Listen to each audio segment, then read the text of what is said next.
by Kirsten Ferreri. The Antichrist, by Friedrich Nietzsche. Sections 20 through 26. Section 20. In my condemnation of Christianity, I surely hope I do no injustice to a related religion with an even larger number of believers. I allude to Buddhism. Both are to be reckoned among the nihilistic religions. They are both decadence religions, but they are separated from each other in a very remarkable way. For the fact that he is able to compare them at all, the critic of Christianity is indebted to the scholars of India. Buddhism is 100 times as realistic as Christianity. It is part of its living heritage that it is able to face problems objectively and coolly. It is the product of long centuries of philosophical speculation. The concept God was already disposed of before it appeared. Buddhism is the only genuinely positive religion to be encountered in history, and this applies even to its epistemology, which is a strict phenomenalism. It does not speak of a struggle with sin, but yielding to reality, of the struggle with suffering. Sharply differentiating itself from Christianity, it puts the self-deception that lies in moral concepts behind it. It is, in my phrase, beyond good and evil. The two physiological facts upon which it grounds itself, and upon which it bestows its chief attention, are, first, an excessive sensitiveness to sensation, which manifests itself as a refined susceptibility to pain, and secondly, an extraordinary spirituality, a too protracted concern with concepts and logical procedures, under the influence of which the instinct of personality has yielded to a notion of the impersonal. Both of these states will be familiar to a few of my readers, the objectivists, by experience, as they are to me. These physiological states produced a depression, and Buddha tried to combat it by hygienic measures. Against it he prescribed a life in the open, a life of travel, moderation in eating, and a careful selection of foods, caution in the use of intoxicants, the same caution in arousing any of the passions that foster a bilious habit and heat the blood, finally, no worry, either on one's own account or on the account of others. He encourages ideas that make for either quiet contentment or good cheer. He finds means to combat ideas of other sorts. He understands good, the state of goodness, as something which promotes health. Prayer is not included, and neither is asceticism.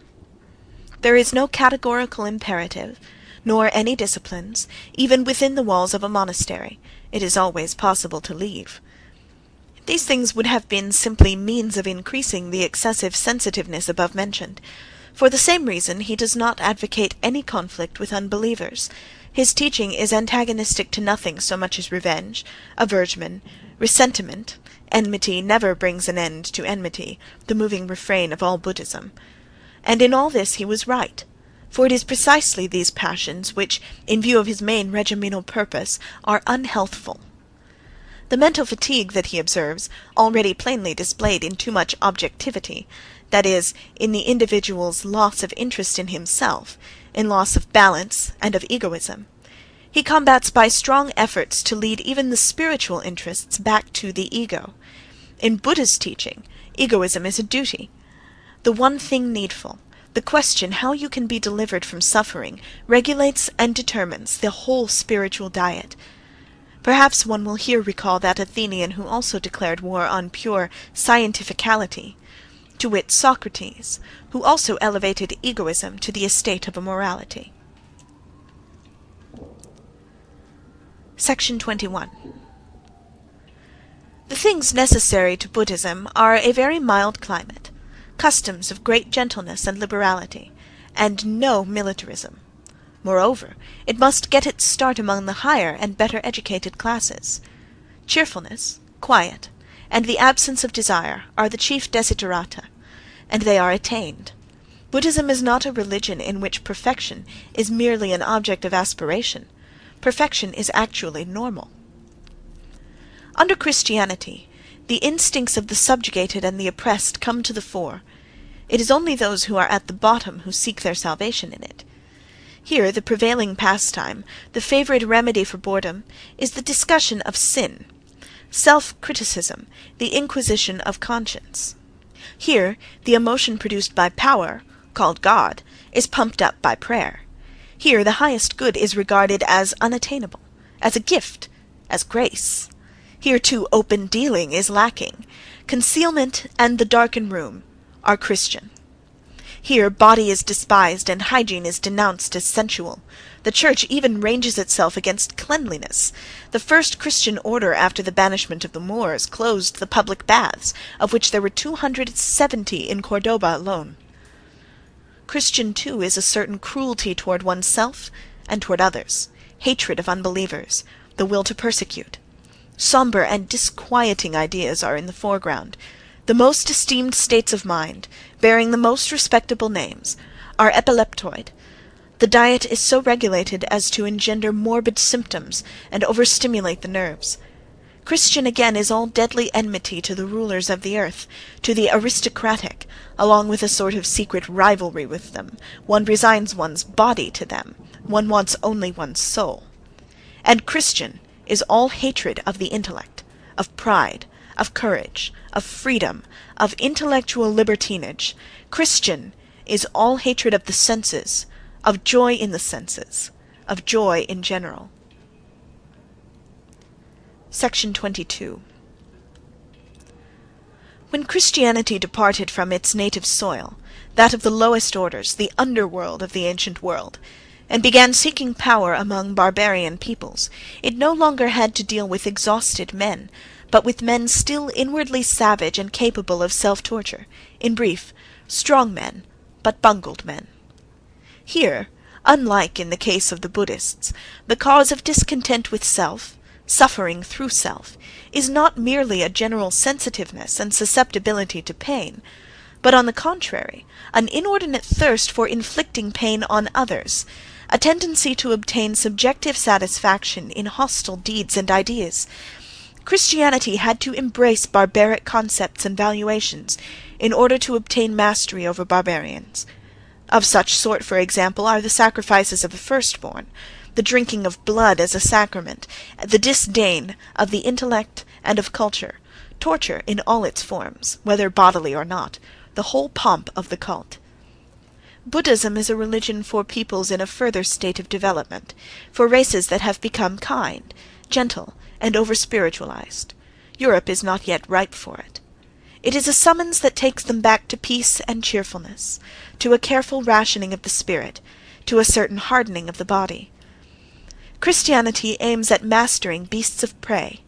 Its modus operandi is to make them ill. To make feeble is the Christian recipe for taming, for civilizing. Buddhism is a religion for the closing, over-wearied stages of civilization. Christianity appears before civilization has so much as begun. Under certain circumstances, it lays the very foundations thereof. Section 23. Buddhism, I repeat, is 100 times more austere, more honest, more objective. It no longer has to justify its pains, its susceptibility to suffering by interpreting these things in terms of sin. It simply says, as it simply thinks, I suffer. To the barbarian, however, suffering in itself is scarcely understandable. What he needs first of all is an explanation as to why he suffers. His mere instinct prompts him to deny his suffering altogether, or to endure it in silence. Here the word devil was a blessing. Man had to have an omnipotent and terrible enemy. There was no need to be ashamed of suffering at the hands of such an enemy. At the bottom of Christianity there are several subtleties that belong to the Orient. In the first place, it knows that it is of very little consequence whether a thing be true or not, so long as it is believed to be true. Truth and faith. Here we have two wholly distinct worlds of ideas, almost two diametrically opposite worlds. The road to the one and the road to the other lie miles apart. To understand that fact thoroughly, this is almost enough in the Orient to make one a sage. The Brahmins knew it. Plato knew it. Every student of the esoteric knows it. When, for example, a man gets any pleasure out of the notion that he has been saved from sin, it is not necessary for him to be actually sinful, but merely to feel sinful. But when faith is thus exalted above everything else, it necessarily follows that reason, knowledge, and patient enquiry have to be discredited. The road to the truth becomes a forbidden road. Hope, in its stronger forms, is a great deal more powerful stimulants to life than any sort of realized joy can ever be. Man must be sustained in suffering by a hope so high that no conflict with actuality can dash it, so high indeed that no fulfillment can satisfy it, a hope reaching out beyond this world. Precisely because of this power that hope has of making the suffering hold out, the Greeks regarded it as the evil of evils, as the most malign of evils. It remained behind at the source of all evil, that is, in Pandora's box. In order that love may be possible, God must become a person. In order that the lower instincts may take a hand in the matter, God must be young. To satisfy the ardor of the woman, a beautiful saint must appear on the scene, and to satisfy that of the men there must be a virgin. These things are necessary if Christianity is to assume lordship over a soil on which some aphrodisiacal or Adonis cult has already established a notion as to what a cult ought to be. To insist upon chastity greatly strengthens the vehemence and subjectivity of the religious instinct. It makes the cult warmer, more enthusiastic, more soulful. Love is the state in which man sees things most decidedly as they are not. The force of illusion reaches its highest here, and so does the capacity for sweetening, for transfiguring. When a man is in love, he endures more than at any other time. He submits to anything. The problem was to devise a religion which would allow one to love. By this means, the worst that life has to offer is overcome. It is scarcely even noticed. So much for the three Christian virtues, faith, hope, and charity. I call them the three Christian ingenuities. Buddhism is in too late a stage of development, too full of positivism, to be shrewd in any such way. Section 24.